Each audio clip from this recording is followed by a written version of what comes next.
ইমরান যেন হত্যা হয়েছে বড় দুঃখ লাগছে। প্রায় মানুষের ভিতর একটা ডর আই গেছে গিয়া, ডর আইছে না না, ডর আইছে কি কারণ কিতা স্বামীর সম্পূর্ণ বিশ্বাস ঘরের স্ত্রীর উপরে, আর স্ত্রীর বিশ্বাস হইল গিয়া স্বামীর উপরে।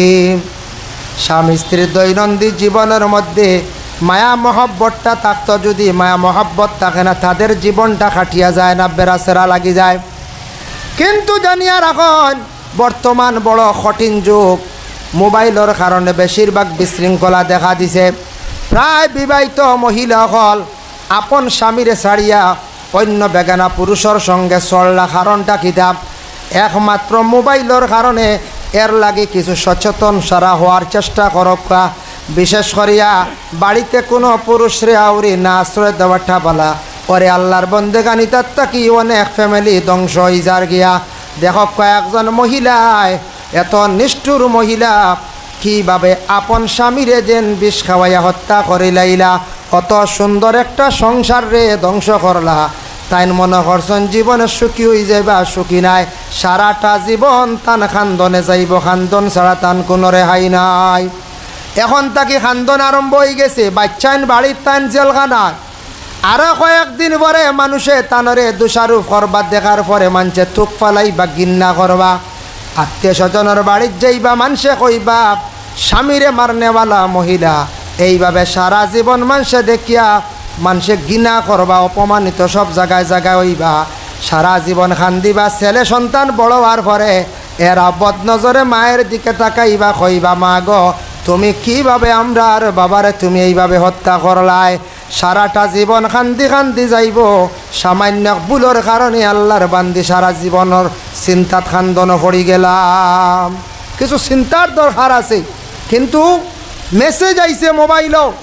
দোকানদার হলে খালি কইতে এখন খালাই ডাইল বিকেন না, বুঝবাইছেন, খালাই ডাইল ধরাইয়ে খাওয়া বাদ দিলাইছ। দোকানদার হলে বুঝিন খালাই গুণ আর বেচতে পারডা না। আজ খালাই ডাইলের দুষ নাই রে বা, এখন এক বেটিয়ে খালাই ডাইলে হুরাই দিল খৌ চাই, এখন সারা খালাই দুষিনি কোন চাই না। দোকানদার হলে বিপদও পড়ছে, খালাই ইগুণ আনিয়া ইগুণ বিকের না। মেসেজ আইছে হুজুর চূড়া মাথক কোয়া খালাই ইগুণ বিকের না। খেওয়ার জন্য নানি বাবা কা 25 কেজির বস্তা আনি তৈরি 25 কেজি খালাইয়ের দাম কত বুঝাইতে রানি, কত দাম নানি খালাই ডাই। এর কারণে এখন খালাইয়ের দোষ না, খালাই কাকুয়া বুঝতে পারছো নি। তবে খাইতে সময় হিসাবে কাকুয়া বলার আর হ্যাঁ কইয়া হুজুরে ডরও দেখাই দিলেন। এখন বেটিনতে এক জিনিস শিখছ, যদি কিছু বলে গড় স্বামী অকলেরে কোনো লাইনে আকুশ করতাম চাইতে খালাই ডাইলে হুরাইম, খালাই ডাইলর সেন্টে খাইলে বুধু হইতা বলার আর একটা পথ পাইছ না। সব মহিলা ইলা নাই, কিন্তু যে মহিলা জঘন্যতম কাজ করছে বাবা, একজন মানুষকে হত্যা করে লাইছে বাবা। দুঃখ লাগে মানুষে কিভাবে হত্যা করডা, এটা দেখিয়া অনেক সময় দুঃখ লাগি যায়। এর কারণে আমি প্রায় সময় নসিহত করি বাবা, আজকে ভারতবর্ষে হোক নিকটবর্তী দেশ বাংলাদেশে হোক, মানুষে জায়গার মধ্যে বাড়িয়াইয়া মারি লাইতরা। আহারে নিজে চিন্তা করি অনেক সময় মানুষের দিল কি এত পাশান, মানুষে অত জলদি কিলা মারতে পারে বুঝতাম পারলাম না। মারটা না সোশ্যাল মিডিয়ায় দেখা যায় না নি, হাই রে হাই কিলা মানুষের উপর অত্যাচার চালায়, কিলা মানুষের উপর আক্রমণ করে। একটা ছোট্ট থাকি ছোট্ট প্রাণী আমরার দেশ মাঝে মধ্যে অ্যাক্সিডেন্ট হয়, অ্যাক্সিডেন্ট হওয়ার পরে আমরার তো খাম দুইটা, 1 নম্বর ড্রাইভার ভাইলে মারিয়া ছাড়ানি, আর 2 নম্বর গাড়ি ভাঙ্গা হলা না। ড্রাইভার ডে মারলাম, ড্রাইভার যদি পাই না গাড়ি শেষ, অ্যাক্সিডেন্ট করতো কি ড্রাইভারে। কিছু আমরার দুইশ আছে রাস্তার দ্বারা গরু ছাগল দিগরা দেই না না, এটা অবৈধ।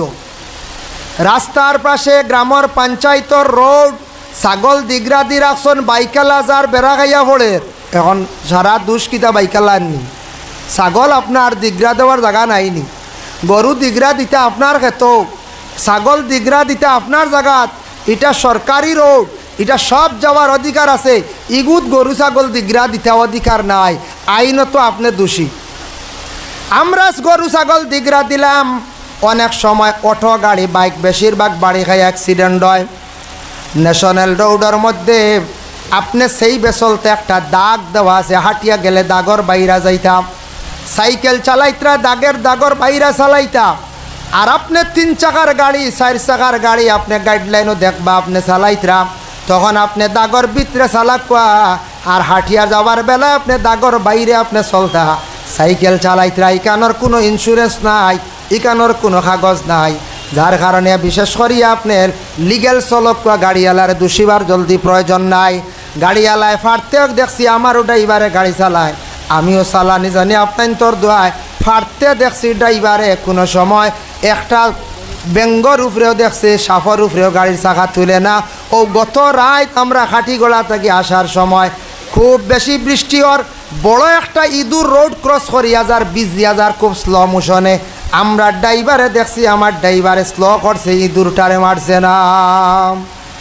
ও গতকালকে রাত্রের ঘটনা, বদরপুর থেকে গাইয়া খুব বৃষ্টি ওর হয়েছে না ওদিকেও। আমরা ও সাইডে একটু কম হয়েছে, আমি দেখছি একলা বাড়ি ফুয়ামারা ছাড়ি আনলে কম, ওই সাইডে খুব বেশি হয়েছে, যার কারণে ইঁদুরটারে মারছে না, রাস্তার মধ্যে ব্রেক মারিয়ে বাঁচাইছে। তো ড্রাইভার রে আপনি যান মিডিল ইস্ট সৌদি আরব গেলে দেখবা গাড়ি অ্যাক্সিডেন্ট হইলে ড্রাইভার মারা নাই, গাড়ি ভাঙ্গা নাই, লগে লগে আইবা পুলিশ আইব, আইয়া সিসি ক্যামেরা আছে জায়গায় জায়গায়, নতুবা গাড়ির সামনে ক্যামেরা আছে, পিছেও ক্যামেরা আছে, হার দোষ হার গুণিটা তারা দেখব, মারামারি নাই। এটা আসলে অন্যায়, মারাত্মক যদি কোনো দোষ করিয়া থাকে প্রমাণ সামনে দেখো, আচ্ছা কিছু পানিশমেন্ট দিলা এক লাইনে, হাতে দুগু মারলা সর দুগু মারলা বলে যাতে ডরাইয়া আর ইলা আনলিগেল গাড়ি চালাইতো না। আসলে ড্রাইভারে জানি শুনি অ্যাক্সিডেন্ট করে না, ড্রাইভারে জানি শুনি মাশাল্লাহ সদকার ও আব্বাস মিয়ার পরিবার না। এর লাগি বিশেষ করিয়া আল্লাহকেও আসতে রাস্তাত অ্যাক্সিডেন্ট হইলে আমরা ড্রাইভার বাইতে আউরি মারই না জানি, গাড়ি খান বেহুদা ভাঙ্গই না জানি, একেবারে আমরা অন্যায় করিলে আমার ধারণা আমরা এটা জলদি যাইতাম না, ওই আর ডুলাইতাম না। আর যারা আইবা সিফা ইয়া বকুয়া জাগা বার করিয়া বারবার ডুলানি মহফিল নষ্ট সময় যার। এর লাগি বিশেষ করিয়া দেখেন হত্যার ব্যাপারে একটা আমি ঘটনা নিয়া আল্লাহর বন্দেগান লক্ষ্য করুন। গত 3 অগাস্ট আমি সফরের হালত ছিলাম। গত 3 অগাস্ট আমি যখন বদরপুর থেকে ট্রেন উঠিলাম, দিল্লি গেলাম, তারপরে আমি সরহিন্দ গেলাম, পাঞ্জাব আজমির শরীফও গেলাম। লামডিং থেকে একজন মহিলা বিবাহিতা, তান স্বামী স্ত্রী 2 জন উঠিছন, এরা 2 জন এমপ্লয়ি চাকরি করেন, 2 জন মানুষ হইলা ব্যাংকর চাকরি করেন, 2 জনে ব্যাংকর লাইনে পড়িয়া চাকরি পাইছেন।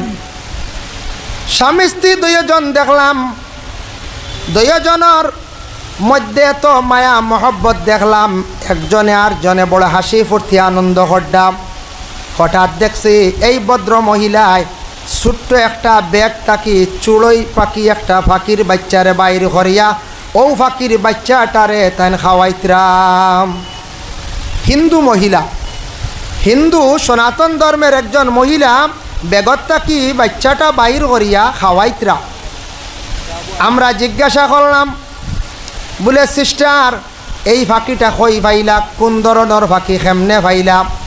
বলে এই ফাঁকিটা আমার বাড়িতে আসলো, হঠাৎ দেখছি ফাঁকির কোনো খেও নাই, ফাঁকির মাও নাই বাবাও নাই, আমি লালন পালন করি। আর এখন আমি দিল্লি যাইতে লাগে কিছুদিনের জন্য, তাই আমার ফাঁকিটারে খেয়ে চাইব, আমি ফাঁকিটারে লগে লইয়া যাই। আর একজন ভদ্র মহিলায় ট্রেনও বসিয়া দেখলাম ছোট্ট থাকি ছোট্ট একটা ফাঁকিরে লালন পালন করডা। হয়তরা যেদিন পাখিটা বড়ই যাইব, পাখিটার ডানা ফুটি যাইব, উড়াল দিয়ে যাইব গিয়া, তখন আমিও দোয়া পাইব, আমার ফায়দা হইব। একজন মহিলা একটা ছোট্ট পাখিরে কতটুক সুন্দর লালন পালন করলা। আর আমরার কিছু জঘন্যতম মানুষ আছেন যেটা মানুষে মানুষরে হত্যা করতে কোনো দ্বিধাবোধ করের না।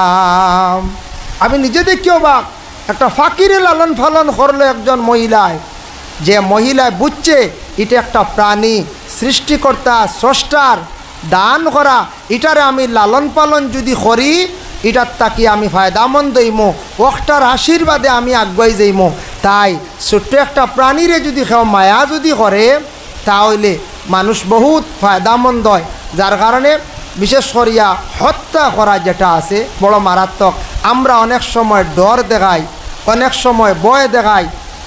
রাসূলুল্লাহ সাল্লাল্লাহু আলাইহি ওয়াসাল্লাম কত বড় সায়েন্টিস্ট, কত বড় বিজ্ঞান আসলা, আজ তাকি ১৫০০ বছর আগে রাসূলুল্লাহ ঘোষণা দিয়া গেছেন, তুমি তাই মানুষরে গুম তাকি জাগাইতে সময় দমক দিয়া জোরে ধাক্কা দিয়া তুলিও না, ইতার তাকি বাচ্চাইন্তর ব্রেইনও এফেক্ট হয়, বাচ্চাইন্তর আউরি ভয় দেখাইও না, ডর দেখাইও না, ব্রেইনও এফেক্ট হয়, ইটার তাকি ক্ষতি করবো, বাচ্চা পড়াশোনা পাইতো না, ব্রেইনও বেমার থাকবো, ব্রেইনে বালা কোনো কাজ করতো না। এখন বর্তমান সময়ে বড় বড় বিজ্ঞানীরা, বড় বড় ডাক্তাররা গবেষণা করিয়া দেখছেন যে বাচ্চাইন্তরে দমক দিলে ক্ষতি আছে, বাচ্চাইন্তর ব্রেইনও এফেক্ট হয়। ইহা তককে বড় মানুষরে ঘুম থাকি জাগাইতে ইলা তুমি তাই দমক দিও না। বিশ্ব নবী জানাইয়া দিছেন, ঘোষণা দিয়া গেছেন, ছোটো ছোটো বাচ্চাইন্তরে বড় মানুষরে ঘুম থাকি জাগাইতে মাথাত হাত দিও, ফার মধ্যে মলিয়া আস্তে আস্তে ডাক দিয়া মানুষরে ঘুম থাকি তুলিও। সুবহানাল্লাহ। নবীজি এখানো ১৫০০ বছর আগে ঘোষণা দিয়া গেছেন, আর আজকে দেখকা বিজ্ঞানীরা এটা রিসার্চ করিয়া পাইছেন, এটা বর্তমানে জায়গায় জায়গায় পৌঁছাইতরা জানাইয়া দিতরা। যার কারণে ও নাজিরা ডরানেওয়ালা নবী বানাইয়া আমি আপনারে ফাটাইছি, ডর দেখানেওয়ালা নবী বানাইয়া আমি আপনারে ফাটাইছি। আবার আল্লাহর যাতে জানাই লিতুমিনু বিল্লাহি ওয়া রাসূলিহি, হে আমার বান্দারা তুমি তান সেই নবী আল্লাহর উপরে ঈমান আনো, অতএব সেই রাসূলের উপরে তুমি তান ঈমান আনো। লিতুমিনু বিল্লাহ ওয়া রাসূলিহি, আল্লাহ এবং আল্লাহর রাসূলের উপরে ঈমান আনো। ওয়া তুআজ্জিরুহু, আর আমার নবীর সঙ্গে তুমি তান তাজিম তাকরীম রাখিও, আমার নবীরে তুমি তান কি করিও, সম্মান করিও। ওয়া তুআজ্জিরুহু ওয়া তুআক্কিরুহু, আর আমার নবীর লাগি তুমি তান কি করিও, আদব রাখিও, নবীর লাগি তুমি তান আদব রাখিও। দেখো নবীর লাগি তাজিম তকরিম রাখতাম, নবীরে সম্মান করতাম, আল্লাহ তাই খুদ নিজে হইয়া দিতরা। এর জন্য বিশেষ করিয়া কোনো মানুষে যদি কোনো দিন নবীর সিফত তারিফ শুনিয়া যদি দিলের মধ্যে এই আসর পয়দা হয় না, আমরার নবীরে যদি সম্মান করে না, নবীরে যদি তাজিম করে না, জানিয়া রাখা নবীর কোনো কমি হইতো নাই। আল্লাহর রসুলের রোজা মোবারকর দ্বারক গিয়া দেখা আল্লাহর রসুলর জিয়ারত 1 মিনিটও বন্ধ নাই, আল্লাহর রসুলরে সম্মান দেওয়া 1 মিনিট বন্ধ নাই। আমরা 2-4 জনে যদি নবীরে সম্মান দেই না, সালাম দেই না, তাজিম করি না, নবীজির কোনো কমি হইতো নাই। কমি হইব আমার নবীজি যে জায়গা শুয়া আছেন মদিনা শরীফ, এই জায়গায় কান কতটুক সম্মানী। কাবদাতুল বাইদা হাদিসের ইবারত কৈত্রা ফর্সা আলোকিত মাটি, মদিনা মনোয়ারা যে মাটিত নবী শুয়া আছেন, এই মাটির তুলনা পৃথিবীর আর কোনো মাটির সঙ্গে তুলনা হইতে পারে না। হোক না সুবহানাল্লাহ। কাবদাতুল বাইদা আলোকিত ফর্সা মাটি, এই মাটির মধ্যে সুগন্ধ আছে, এই মাটির মধ্যে আলো আছে, এই মাটি যেটা আছে দুনিয়ার কোনো মাটির লগে তুলনা নাই। এই মাটিত আল্লাহর রসুল শুয়া আছেন। ভাইলা 1। 2 নম্বরে আল্লাহর রসুল যে স্থানে শুয়া আছেন, এই জায়গার নাম হওয়া হয়েছে কলবুল আরদ। কলবুল আরদ মানে আমরার জেলা কলব আছে, জমিনের কল বইল গিয়া ও জায়গা খান, সেই জায়গার মধ্যে আল্লাহর রসুল শুয়া আছেন। সুবহানাল্লাহ। এর জন্য বিশেষ করিয়া এখন কইছেন নবীর লাগি তুমি তেন আদব রাখিও। ওয়া তুআক্কিরুহু, এই নবীর জন্য তুমি তেন আদব রাখিও। বাবা আদব সম্পর্কে নসিহত শুনছেন, আপনারা অনেক নসিহত শুনছেন, কিন্তু একটু খেয়াল করা লাগবো। আদব এমন একটা জিনিস বাবা, যে আদব কিনতে পাওয়া যায় না, আদবের কোনো বাজার নাই, মার্কেট নাই, আদব কোনো দিন পার্সেল হয় না। আদব হইল গিয়া নবীজির জীবন আদর্শ, আদব হইল গিয়া নবীজির সুন্নত। আমার নবী কীভাবে খাইছন, নবীজি কীভাবে ঘুমাইছন, কীভাবে মানুষের সঙ্গে ব্যবহার রাখছন, আল্লাহর রসুলের মুখের বাসার মধ্যে কতটুক আদব আসলো, ওগুলা যদি জীবনে আমরা জানতাম পারি আর আমল করতাম পারি, আমরার জীবন ধন্য হয়ে যাইব, আমরার জীবন পরিবর্তন হয়ে যাইব। তার একটা এক্সাম্পল আমি আপনাদের সম্মুখে আনতে চাই। আল্লাহর রসুল প্রথম ইসলামের দাওয়াত লইয়া যখন গেলা তাইফের জমিনে যাওয়ার পরে কিছু সংখ্যক মানুষরা আল্লাহর রসুল নিয়া বিভিন্ন বাদ কমেন্ট করলা, হাসি ঠাট্টা করেন। আবদুল্লাহর বেটা মোহাম্মদ নতুন একটা ধর্ম লইয়া আইসন, হাসি ঠাট্টা করেন। বৃদ্ধ মহিলা দিয়া রাস্তার মধ্যে খাটা বিছানি লইলা এখনও বিদ্যমান, গেলে দেখবা তাইফর জমিনে যারা হাজি সাহেব বকল গেছেন এরা দেখছেন যে রাস্তাত বয়স্ক মহিলা খাটা বিছাইছিলা, খাটা ফালাইছিলা, যেন মোহাম্মদর ভাওবা গীতিত ভাওবা ডুকত, এই রাস্তায় গো এখনও পর্যন্ত আছে। রসুলুল্লাহ তাইফ দাওয়াত লইয়া গেলা, ইসলামর দাওয়াত যাওয়ার পরে রসুলুল্লাহ বড় গাইল গাইলা, বড় মায়ের গাইলা, যত লম্বা আলোচনা। ফাতরর ইটা খাইছন, রসুলুল্লাহ গাইল খাইছন, পিছন দিকে ছিড়াইছন আল্লাহর রসুলডে নিয়া। আবদুল্লাহর বেটা পাগল মোহাম্মদ আইছে, আবতার কথা হইয়া গালি দিছন, রাইন হইয়া গালি দিছন। এরপরে আল্লাহর রসুলের সাথীরায় কইলা, ইয়া রসুল আল্লাহ, আপনি অত ধৈর্য ধারণ করেন কিলা, অত গালি, অত অপমানিত, আপনি কিলে একটাবার গুড়িয়া তারারে কঠোর কথা কইলা না? যে একটা মাত আছে নানি, আমরা কোনো সময় কই নানি অমুকরে অত গাইল গালিয়াইলা ফিরিয়া কথা কইছে না। এটা হইল গিয়া সবর, ধৈর্য। সবর না করলে, ধৈর্য না করলে সফল হওয়া যায় না, কোনো কাজে সফল হয় না। যেমন আল্লাহর রসুলে ঘোষণা দেন, আর সবরু নিসফুল ইমান, সবার হইল গে ইমানের অর্ধেক অঙ্গম। আল্লাহর রসুলের সাথীরারে জানাইলা, ও আমার সাথীরা তুমি দান শুনো, আজকে যদি আমি ধৈর্য ধরি না, আজকে যদি আমি সবর করি না, তারা আমারে গালিয়ার, তারা আমারে মারের, তারা আমারে পাথর দিটার, তারা আমারে অনেক চিড়া বাদানাই।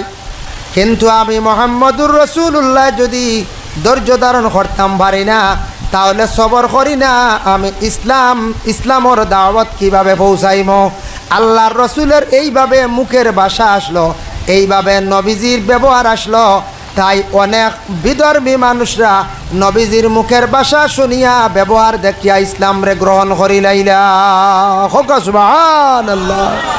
নবীজির মুখের ভাষা শুনিয়া ইসলাম গ্রহণ করছেন, খোয়া লাগছে না আও ইসলামর ভিতরে, ইলা খোয়া লাগছে না, অনেকে ডাইরেক্ট দেখা দেখি ইসলাম গ্রহণ করছেন। আমাদের ভারতবর্ষে খাজা গরিবে নওয়াজ মঈনুদ্দিন আজমিরি রহমতুল্লাহি তাআলা আলাইহি সর্বপ্রথম তাইন পাঞ্জাব বর্ডার হইয়া, পাকিস্তান থাকি পাঞ্জাব বর্ডার হইয়া সর্বপ্রথমে পাঞ্জাবে অবস্থান করলা। পাঞ্জাব থাকি তাই দিল্লিত গেলাম। ভারতে আসার পরে দেখলাম এই ভারতের জমিনও রাজা প্রজারা এরা দেশ চালাইতরা, মানুষে প্রস্রাব করিয়া জল ব্যবহার করা জানে না, কাপড় পরিধান করা মানুষে জানে না, মানুষের মধ্যে হায়া শরম বিলকুল নাই, মানুষের ধর্ম কি তাও মানুষে বুঝতেও পারে না। আউরি মানুষ এইভাবে চলে। খাজা মঈনুদ্দিন আজমিরি রহমতুল্লাহি তাআলা আলাইহি সর্বপ্রথম তাদের কাছে গিয়া কি জানাইলা? হইলা, আমি আল্লাহর এক বন্দা আইছি, আমি অমুক জায়গার থেকে আইছি, আমার বাড়ি হইল গিয়া খুরাসান, বিশেষ করে আমি মদিনার থেকে আমি আইছি, আমি আপনার কাছে নতুন একটা ধর্মর প্রচারে আমি আইছি, তুমি জান শুনকাম, নতুন একটা ধর্মর প্রচারে আইছি, ধর্ম বুঝনি। তারা হইলাইতা আমরা বুঝি না, কিতা তোমার ধর্মর রীতিনীতি নিয়ম কি আমরা দেখি হসায় বলে, তুমি তান দেখি আর পূজা করো, তুমি তান দেখি আর ভাত্তর রে সজদা করো, তুমি তান দেখি আর এইভাবে অন্ধবিশ্বাসী হিসাবে কি করডায়, কোনো সময় মানুষে হত্যাও করিলাও, কোনো সময় মেয়ে সন্তান জন্ম হয়ে গেলে নিয়া তুমি তান জিত্তা নিয়া মাটি দিলাও। ইতা জাহিলিয়াতর যুগে আসলো, আমাদের ভারতবর্ষেও ছিল বাবা। খাজা মঈনুদ্দিনের জীবনী ফড়িয়া দেখবা এমন অবস্থা আসলো, খেয়রর কন্যা সন্তান হয়ে গেলে গিয়া এই কন্যা সন্তান ডে জ্যান্ত অবস্থায় মাটি দিলাইতাম। তুমি তার মেয়ে সন্তান ডে অবহেলা করডায়, মেয়ে সন্তানের মর্যাদা জাননি। আমি যে ধর্ম নিয়ে আইছি এই ধর্মে কইছে মেয়ে সন্তান ডে তুমি তাই শ্রদ্ধার পাত্র মনে করতায়, মেয়ে সন্তান ডে মায়া করতায়, মেয়ে সন্তান সকলরে আদর করিয়া কুলো লইতায়, তুমি তাই মেয়ে সন্তান মারি বেলাই দিও। তুমি তাই প্রস্রাব করিয়া জল ব্যবহার করো না, পায়খানা করিয়া জল ব্যবহার করেন না। ইলে এক সময় আসলো পায়খানার পরে তারা কাগজ ব্যবহার করতো, এটা এখনও আছে না? আছে, কিছু জায়গাতে আছে, জল ব্যবহার করা নাই। ট্রেনে গেলে দেখবা বিহার, আমরা ভারতের বিহার যে আছে বিহারের কিছু সংখ্যক মানুষ এরার বদ অভ্যাস, এরা তারার গরো তারা জরুরত আদায় করে না, মলত্যাগ করে না। বেটি মানুষ গরো, বেটা মানুষ জঙ্গল। ট্রেইনের সাইটও ফিকাশবনের দ্বারো ট্রেইনে দেখা যায় গেলে ও পালসার লইয়া আইসে, আইয়া দেখা যায় জঙ্গলও পায়খানা করে। বুঝবাই তাই পালসারের দাম আছে না কইছায়, পালসার লইয়া আইয়া জঙ্গলও পায়খানা করে যান। কতটুক তাদের বদ চরিত্র, বদ আখলাক। কিন্তু বিশ্বনবী ওখান কইছেন নি প্রস্রাব পায়খানা আড়ালে করো, তুমি এক জায়গাত নির্জস্থানে করো। প্রস্রাব পায়খানা যেসা জায়গাত করলে জিন্নাতে আক্রমণ করব, যেসা জায়গাত প্রস্রাব পায়খানা তুমি যদি করিয়া থাকো তোমার আমল নষ্ট হইব। প্রস্রাব পায়খানা যদি তুমি সঠিকভাবে যদি করো না, পবিত্র হইতে পারতা নাই। আর প্রস্রাব পায়খানা করার সময় যদি আউরি কথাবার্তা করো, এটার তাকে তোমার জিল্লতির জিন্দেগি আইব। প্রস্রাব পায়খানাত মাতিতা না, গফ করতা না, বলে হরুমো একজন হরুমো গফ শুরু করি হইতো না। এখনকুর গফ তো মোবাইলও নাই। এখনকুর যদি হয় প্রস্রাব পায়খানার নিশ্চিন্তা কত সময় ফোনে মাতিলে ইমু জিল্লতির জিন্দেগি আইব, অভাবর জিন্দেগি আইব। ইনু মাত কথা না, ইনু খানি না। প্রস্রাব পায়খানা জরুরত আদায় করতে আল্লাহর রসুলে টোটাল নিষেধ করছেন। প্রস্রাব পায়খানার সময় মাত কথা খাওয়া পিয়া কিচ্ছু না। এই দুই হালত আমরা তো এক গুড়োর চলে শুনছি ওলা সিগারেট খাই, এই সময় এক গুড়ে বিড়িও খাই, এই সময় আল্লাহকেও আসতে খাই না জানি। এটা হাইওয়ান দিয়ে তুলনা দেওয়া হয়েছে। হাইওয়ানে একদিকে খায়, অপর দিকে পায়খানা করে, করেন না চায়। তে আমরা তো হাইওয়ান না, হাইওয়ানে নাতিত কথা খনেওয়ালা সমুজদার হাইওয়ান আল্লাহ আপনারা আমারে বানাইয়া দিছ। আল্লাহকেও আসতে এই বদ আমলটা ছাড়ি দেখা জিল্লতি আইব। জিল্লতি মানে বুড়া জিনিসে দেখা দিব, বাদ জিনিসে দেখা দিব, আপনার মুসিবতে দেখা দিব। প্রস্রাব পায়খানার হালত যদি মানুষে এই ধরনের বদ আমল যদি করিয়া থাকে, আল্লাহ রসুল সাল্লাল্লাহু আলাইহি ওয়াসাল্লামের মায়ের উম্মত হল দেখুন খাজা মঈনুদ্দিনে দিনের দাওয়াত দিলা, সেই ভারতবর্ষের মধ্যে মানুষদের কাছে পৌঁছাইলা, কোরআন দেখাইলা। বলে ওই দেখো কোরআন, এটা হইল ইসলাম ধর্মের মহাগ্রন্থ কোরআন। কোরআনে সব কিচ্ছু আছে। কোরআনে ভালো উপদেশ দিছে, অন্যায় জিনিসের প্রতিবাদ করতা, ভালো জিনিসের দিকে অগ্রসর হইতা, খারাপ জিনিস থাকি মানুষদের বিরত রাখতা। কীভাবে মানুষে খাইতো, কীভাবে খাবার পরিধান করত, কীভাবে মানুষে ঘুমাইতো, সব কিছু আমার সেই গ্রন্থর মধ্যে আছে। আর বিশ্ব নবী জনাবে মুহাম্মদুর রাসূলুল্লাহ সাল্লাল্লাহু আলাইহি ওয়াসাল্লামের জীবন আদর্শ কিছু আমি আপনাদের সামনে তুলিয়া ধর্ম। যদি আপনাদের পছন্দ হয় তাহলে তুমি তাই নতুন ধর্ম ইসলামরে গ্রহণ করো। যখন খাজা মঈনুদ্দিনে কোরআন তিলাবত করিয়া শুনাইলা আর ধর্মর কিছু নিয়মগুলা তুলিয়া ধরলা, তারা কইছে রে আমরা কতদিন আউরি চললাম, এই ধর্মটারে গ্রহণ করা আমাদের অত্যন্ত দরকার। ওই সময় আস্তে আস্তে তারা এই খাজা মঈনুদ্দিনের কাছে আসিয়া তারা কলিমা পড়িয়া লগে লগে তারা পাঞ্জাবের জমিনও ইসলাম ধর্মরে গ্রহণ করা আরম্ভ করলা। হোক সুবহানাল্লাহ।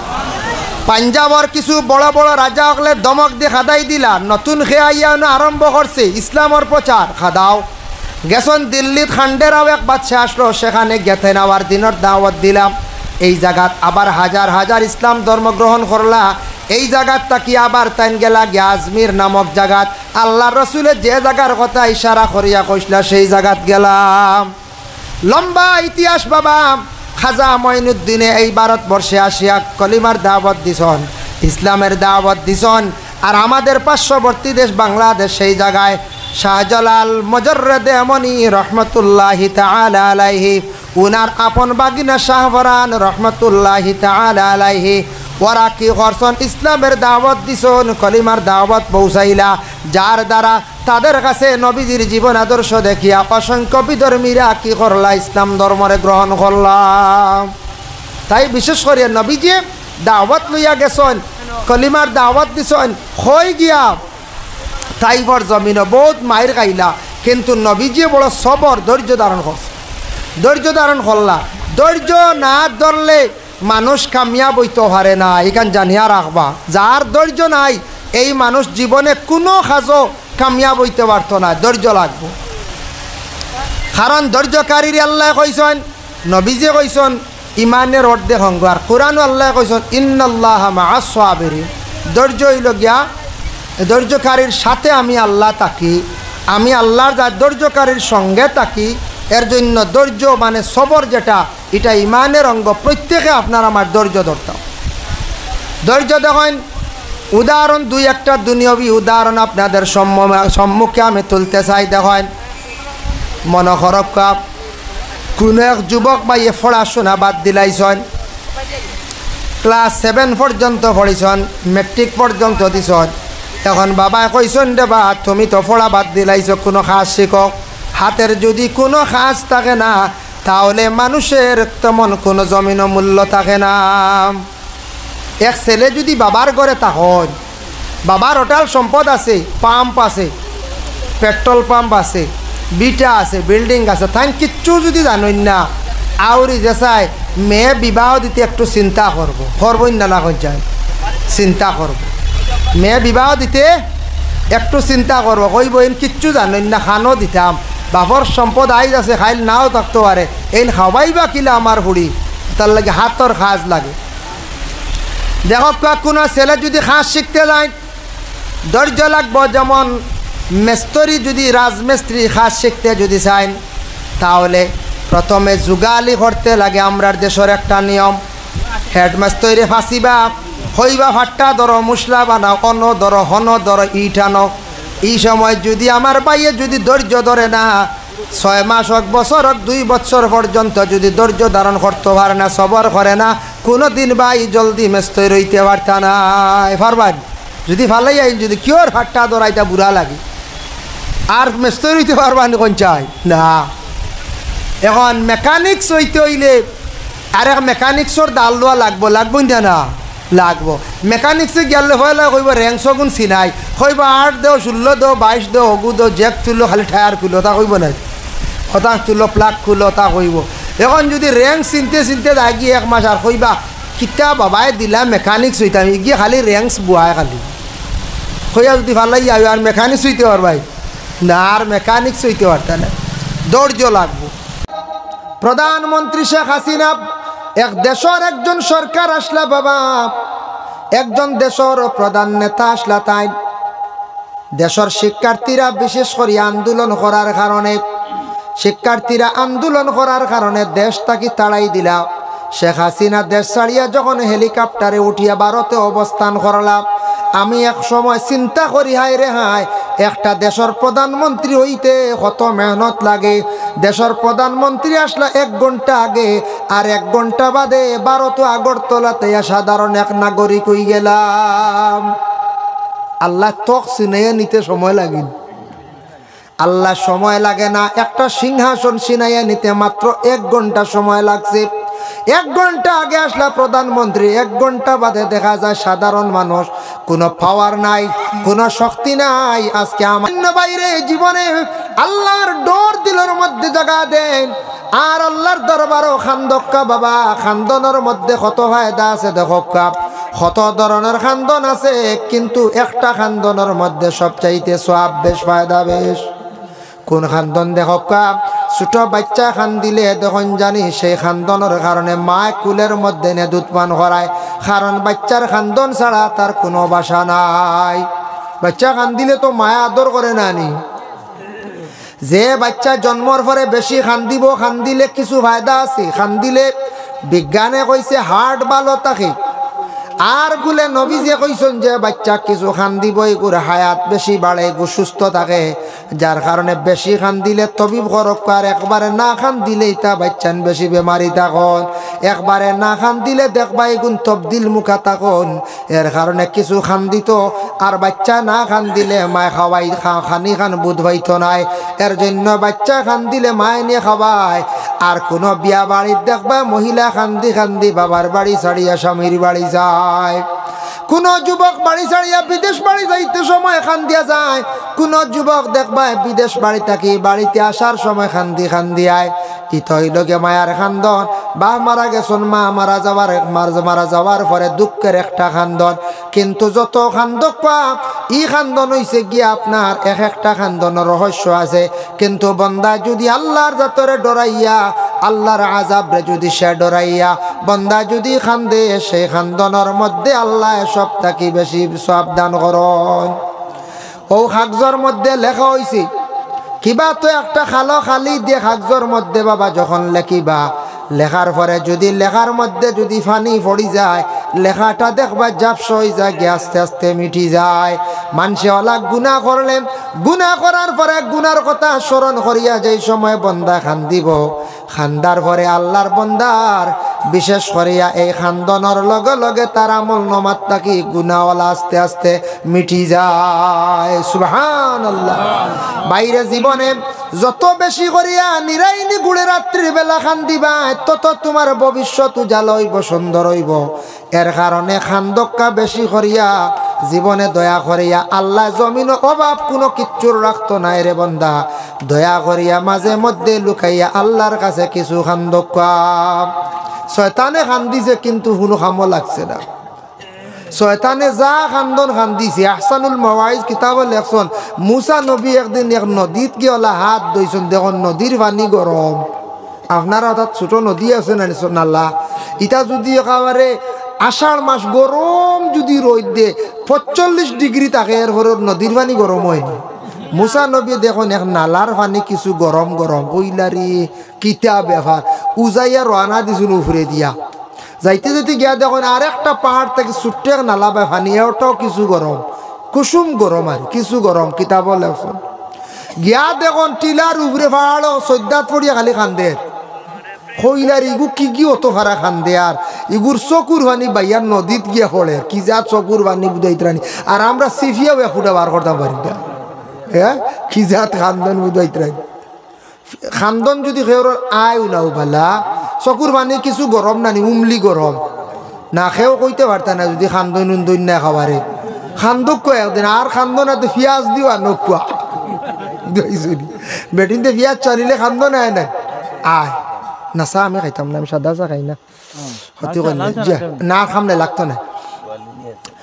যার কারণে বিশেষ করিয়া খান্দন যদি আয় না রে বা পিঁয়াজ বসাইলো একদিন আইব থোড়া চকুর ভানি তো বুধবাই মো হাসাও গরম নি এর লাগে খান্দকা ছোটবেলা খান্দি শুনতে ফাউর নিছো এর কারণে খান্দিতা দেখুন মুসা নবী কইলারে খেয়ে খান্দেরে সৈদার হালত হরিয়া কইলা বা তুমি খেয়ে রে বো খান্দ বলে আমি শয়তান হে উঠিয়া কই বলে তোর খান্দোস কিতার লাগি বলে খান্দি আর আমি তো শয়তান হয়ে গেছি আল্লাহর বদ্ধ আমার লানত পড়ে গেছে আমি তো আগেই আসলাম না ফিরিস্তা আসলাম বলে আমি সবটা জানি ও তোরে আজ বালা করি দেখলাম তুই ওলা খান্দন জানোস নি কিতার লাগি খান্দি বলে ও তার লাগি বলে দেখি খান্দি আল্লাহর মায়া লাগি দিতে পারে আদমের তো খান্দিছ। আহসানুল মাওয়াইজ কিতাব লেখছেন ও সময় হইল মুসা আপনি যখন আইসন আমি বহুত খান্দিছি তা আল্লাহ শুনুন না একবার আল্লাহর কাছে তুই মানে সুপারিশ করক আল্লাহ আমার তুই আগর জায়গাত নি থাকি তার আগর জায়গা কেন জানুন শয়তান তো মুআল্লিমুল মালাইকা ফরিস্তা হলো 4 নম্বর আসমানো 4 নম্বর আসমানো স্থান আসলো রে বা কিলা দেখছেন আমি কই বাট্টি হয়েও ঘটনা আনি রসুল্লাহ মেরাজ থেকে আসার পরে নিচর আসমানো দেখুন একজন মানুষের সুরতে অপেক্ষা করে নবীজে কইলা তুমি খেয়ে রব বলে আমি শয়তান বলে কিতার লাগে অপেক্ষা করে বলে তুই জিজ্ঞাসা করতাম আপনারে আপনার তো মেরাজ নসিব হয়েছে 7 আসমান ফাড়ি দি গেছেন 4 নম্বর আসমানো কিতা দেখলা আপনি নবীজিরে প্রশ্ন করে দিছি নবীজি কইলা 4 নম্বর আসমান ওলা সুন্দর এখন তখ্ত দেখছি সোনার খুব সুন্দর সোনার একটা পাহাড়ও দেখছি হেউ সময় খান দিছে কইলা হায় রে হায় সব জায়গাত রয়েছে আবো জিকা আমরা ইলা জিকাই মুনানি মণিপুর দোকান আসলো গন্ডগুলিয়ে ফালাইয়া আইছি কি তার আমার দোকানই কেন আছে বলে ওই এক নাগায় দেখছি অন সবজি উবজি বেছে বলে হাই রে হায় কই মুনানি কোনো সময় ইলা ওয়া নানি কোনো সময় ফালাইয়া আই আমরা কোনো জায়গায় গন্ডগুল লাগে আখতা ফালাইয়া আই তো দোকান ফালাইয়া আইলে জিকাইবা আপনি আসেন দিবই কান বলে ওই ওই যে দোকানদারি করে তো কইল হাই রে হায় আমার সারাটা জায়গাত রইল বলে তুই কিতার লাগি জিকাইলে বলে ও তার লাগি তার তখ্তর মালিক নাই এখন এক আল্লাহর কথা শুনছিল না খেয়াল করবা এক আল্লাহর হুকুম মানল না খানোয়াইয়া বসিছি উপরের আসমানে যাইতে পারে না ও নিচে তার সান ঔষধ দেখেন বাংলাদেশের প্রধানমন্ত্রী শেখ হাসিনা এক দেশের একজন সরকার আসলা বাবা একজন দেশের প্রধান নেতা আসলা তাই দেশের শিক্ষার্থীরা বিশেষ করে আন্দোলন করার কারণে শিক্ষার্থীরা আন্দোলন করার কারণে দেশ তাকে তাড়াই দিলা শেখ হাসিনা দেশ ছাড়িয়া যখন হেলিকপ্টারে উঠিয়া ভারতে অবস্থান করলাম আমি এক সময় চিন্তা করি হায় রে হায় একটা দেশের প্রধানমন্ত্রী হইতে কত মেহনত লাগে। দেশের প্রধানমন্ত্রী আসলে 1 ঘন্টা আগে আর 1 ঘন্টা বাদে ভারত আগরতলাতে সাধারণ এক নাগরিক হয়ে গেলাম। আল্লাহ তখ চিনাইয়া নিতে সময় লাগে, আল্লাহ সময় লাগে না। একটা সিংহাসন ছিনাইয়া নিতে মাত্র 1 ঘন্টা সময় লাগছে। 1 ঘন্টা আগে আসলে প্রধানমন্ত্রী, 1 ঘন্টা বাদে দেখা যায় সাধারণ মানুষ। কোনো পাওয়ার নাই, কোনো শক্তি নাই। আজকে আমাদের দেশে ওখানুবালা শুক্রিয়া, আমাদের ভারতবর্ষে সেই দেশের একজন মন্ত্রীর এইভাবে জায়গা দিত। এটা নিয়ম আছে। আমরার দেশে একটা গাইডলাইনও আছে। আজকে ভারতের যদি কোনো বড় একজন নেতা দেশদ্রোহী হয়ে যান, দেশত কোনো সময় প্রেসার পড়ে যায়, অন্য দেশে গেলে আরেক দেশের সরকারে আশ্রয় দেয়। বাংলাদেশের তসলিমা নাসরিন নামক একজন মহিলা আসলা, উচ্চ শিক্ষিত। সেই মহিলা ভারতবর্ষে আসন বহু বছর তাকিয়া, তাই হাসিনারে আমাদের দেশের সরকারে স্থান দিছে, জায়গা দিছে। এইভাবে ভারতে যদি এইভাবে কোনোদিন খেয়র হয়, আমাদের ডক্টর জাকির নায়ক কত একজন শিক্ষিত জ্ঞানী ব্যক্তি, যে ব্যক্তির দেখো জ্ঞানের অভাব নাই, অত জ্ঞানী একজন ব্যক্তি আজকে মালয়েশিয়ার মধ্যে আসন। শিক্ষার যোগ্যতা থাকার কারণে, সেই দেশে যাওয়ার কারণে তার সম্মান কমছে না। আমার লাগান যদি কেউ হইতে কইলা মানে খাদিমি কিচ্ছু আসেনি মসজিদ, হ্যাঁ সেও কইলা মানে খাজুর বাগানে কিচ্ছু আসেনি, দেহ ভাই নাই, আমি দেশ ছাড়িয়ে আইছি। হ্যাঁ সেও কইলা মানে মাজরার বিছা আসেনি। বেটা দেখো জ্ঞান অর্জন করায়, জ্ঞান লাভ করায়। আজকে দেখুন শিক্ষিত মানুষের সেই দেশে যাওয়ার পরেও তার শিক্ষার গুণ রয়েছে। সেই দেশের সরকারে কতটুকু সাপোর্ট করছে। বড় বড় সেমিনারও যাইতরা, বড় বড় কোচিং সেন্টার চালাইতরা, বড় বড় জ্ঞানী ব্যক্তি হলে আরও জ্ঞান লইতরা। শিক্ষার ব্যাপারে কিভাবে শিক্ষা অর্জন করা যায়, শিক্ষা প্রতিষ্ঠান কিভাবে উন্নত করা যায়, ব্যক্তির কাছে এইভাবে জ্ঞান অর্জন করা লইতরা। বেটার হৌ দেশও আমরা দেশের যে ডক্টর জাকির নায়ক, সেই দেশে যাওয়ায় সম্মান কমছে নি না। আমি সৌদি আরব 2023 গিয়া দেখলাম একটা জিনিস, আমি উপলব্ধি করলাম। কিছু আমরা দেশের বাইরে পাইলাম, এক বাইরে পাইলাম 95,000 টাকা বেতন, এক কোম্পানির চাকরি করডা। কোম্পানির চাকরি করডা কইলাম রব ভাই তোমার ডিগ্রি কত খান? কইলা আমি ডিগ্রি কমপ্লিট করছি, কম্পিউটার শিখছি, কম্পিউটার একটা ক্লাস কমপ্লিট করছি। এর গতিকে আমি কোম্পানির চাকরি পাইছি। 12 ঘন্টা ডিউটি করতে লাগে, মাত্র 8 ঘন্টা, 4 ঘন্টা লাগে না, এমনি যাওয়া আসায় রেস্টে যায়গি। 95,000 টাকা বেতন। আমার ইন্ডিয়ার দেশের এক ভাই সৌদি আরবে গিয়ে ডিউটি করডা, একটু কষ্ট প্রবাসের জীবন, বাইরা দেশও থাকরাম। কিন্তু দেখো কয়েকজন এমপ্লয়ি মানুষের মতো 95,000 টাকা বেতন, গড় ভাড়া ফি খানি তার নিজর 15,000 যদিও খাইলেন তবু 80,000 টাকা বাঁচে। আমার ভাইয়ের ডিগ্রি কমপ্লিট করার কারণে, কম্পিউটার শেখার কারণে একটা ভালো কোম্পানির চাকরি পাইছে, 95,000 টাকা বেতন। আর আমার ও দেশের কিছু ভাইয়াই নাচন এর 30-32,000 পায়, 40,000 বেতনের উঠতে নাই। কারণ কি এর আর কম্পিউটার জানা নাই, এর আর শিক্ষার যোগ্যতা কম, যার কারণে দেখছনি শিক্ষা কম হয়, সৌদি আরব গেলেও বেতন কম। শিক্ষা বেশ থাকার কারণে সেই দেশও যাওয়ার পরে বেতন বেশ। শিক্ষা বিফলে যায় না, শিক্ষা কোনো মানুষের চিনাইয়া নিতে পারে না। কিছু আমাদের দেশের মানুষের মনোভাব এই ধারণা বলে শিক্ষার লাভ নাই, শিক্ষা নিয়ে কিতা কর্তা চাকরি নাই। বাইরে খালি শিক্ষা অর্জন করেন না চাকরির জন্য। শিক্ষা আমাদের জন্য খুবই প্রয়োজন। বর্তমান সময়ে কেউ যদি ছেলে সন্তান হলে বিদেশ যদি পাঠাইতে চায়, ভারতবর্ষে বিভিন্ন রাজ্যে যদি পাঠাইতে চায়, আপনার ছেলে সন্তানকে যদি উন্নত কোনো ব্যবসা করাইতে চায়, তাহলে মাস্ট হয়ে গেছে গিয়ে কম্পিউটার শিক্ষা। কম্পিউটারের কারণে বেজান ফিসে বড় বিভিন্ন ট্রাভেলস ভিসা থাকে, কম্পিউটার জানা আসেনি, জানা থাকলে বালা বালা বিদেশের বিচার লাইন মিলে বিদেশ যাই না, গিয়া রুজি করক না দেশ তাকি বিদেশ গেলে বালা। হ্যাঁ কষ্ট লাগে একটু বেশি বিদেশ বাড়ি, বেশ না 4-5 বছর 8 বছর রই একটা পুঞ্জি বানিয়ে ইয়া পেট্রোল পাম্প খুলিয়া বই রইল ভারতে না, হ্যাঁ ফার বাইরে একটা পুঞ্জি বানাইতে না। এখন বাড়িতে কি না সরলে ফোড়া হয় না, বাড়িতে কি না সরলে রুজি হয় না, বুঝাইছেন? হিতে এক গুরু আসন বিদেশ গিয়ে আউরি পয়সা উড়াইলেন, আউরি হনগে সার্কেসও দেওয়া পয়সা উড়ার, আউরি হনগে পার্ক হোকে। বিদেশ গেছো বেটা তুমি পার্ক ঘুরিবার লাগিনি, হনগিয়া দেখবাই হোক খানো সমুদ্রের হাতরে, বুঝাইছেন? তা ফুটিছে তে ডেঙ্গু হয়ে গেছে গিয়া, ইগু বুড়বো খাস্তা বুঝাইছেন।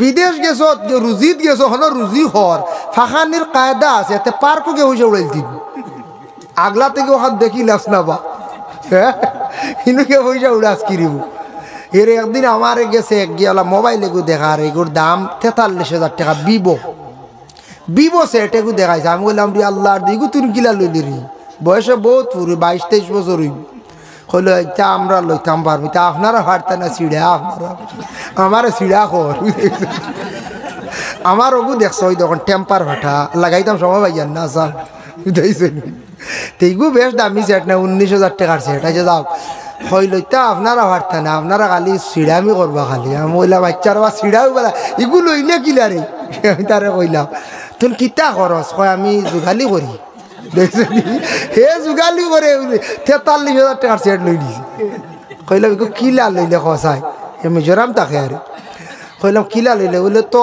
3,000 দিছি না 2,000 দিছি আর 1,000 টাকা গেছে গিয়ে ওগুত কিতা কিতি লাগানি টোটাল 3,043 আর 40,000 দিতাম মাসও 2,000 করিয়া বহুত ভাই রাইনি ইনস্টলমেন্টে মোবাইল লিয়ে আইছে আমি কইলাম ওবা ইগু তো তোর দরকার নাই রে তুই যে কাম কর দেব যুগালি সেট খানো ফালাই বেশ সরি ফেলাই দিবি এবং তোর ইগুর দরকারও নাই ইগু তো একজন উচ্চ শিক্ষিত মানুষের দরকার এক ভালো বিজনেসম্যানের দরকার কেউ অনলাইন ব্যবসা করে ভালো একজন অফিসারের দরকার মহরির মানুষের দরকার পুলিশ অফিসারের দরকার আচ্ছা ঠিক আছে একজন হইসালা মানুষের দরকার শখ করি বেলা লই দিছে পয়সা আছে বেটারলা ইনকাম আছে কেশার মিল আছে ওলা তুন বেটা আবো যুগালিবি তুই নিকু গীতার লাগবি এটা বুঝতাই নাই গেছে কি ভরিয়া আইজ কইলাম এক কথার প্রসঙ্গে শুনিয়া বড় দুঃখ লাগছে রে ভাই তুন বেটা আবার রুজি জানো 43,000 টাকা সেট কি দরকার দি রুজি শিখ বেটা ভাদে লইবে 43 না 1.5 লাখ দি লই লিবি তবে আমি কই আর 1.5 লাখ দি কেন আমি কই আর ওখানে আমি কই আর ভুল কই আর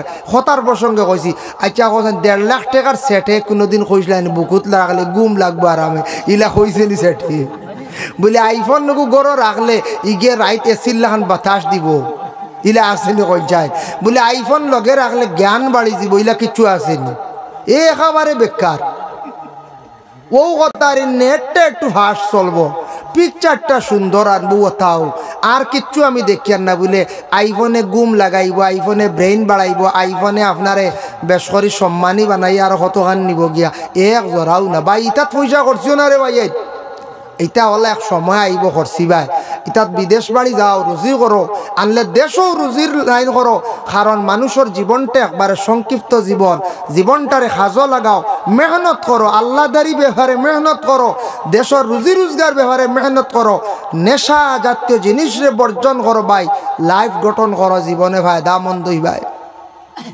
এর কারণে আমি কথার প্রসঙ্গে কইলাম যার কারণে বিশেষ করিয়া মাল যেটা সম্পদ বানাইতে হইলে জীবনে মেহনত লাগবো আমি শয়তানোর মার থেকে বহুত জগাত গেছে গিয়া বুধবাই ত্রাই কে বড় আমার দুঃখ লাগছে রে আল্লাহ ও আল্লাহ আপনি শয়তানটে মাফ করিয়া দেওয়ার কোনো সুরত আসেনি আল্লাহ কইলা মুসারে তুমি যেহেতু আমার কাছে সুপারিশ করছো আমি ও কারণে তারে শয়তান বানাইছি ভালো আসলো একজন মানুষ ঠিক কিন্তু ঠিক আছে ও মুসা জানিয়া রাখো আদম রে সজদা খসল না এখন যাক গিয়া আদমর কবর গিয়া গো সজদা দিলাম আমি আল্লাহ তারে মাফ দিলাই মোজাগাত যাইব গিয়া মুসা কইলা রে বা শয়তান সুবর্ণ সুযোগ পাওয়া গেছে তুমি তো জিন্দা থাকতে আদম রে সজদা দিসলাই না অহংকারী খসলাই এখন তুমি যাও তো আদম তো নাই মারা গেছেন কবরবাসী আদমর লম্বা কবর গিয়া গো সজদা দিলাও আদম তো লম্বা কবর হইল না ইটাও আনা আইছো না বলে কি বলে জিন্দা থাকতে যে বেটার শ্রদ্ধা দিস না আবো অন্য খবরও নি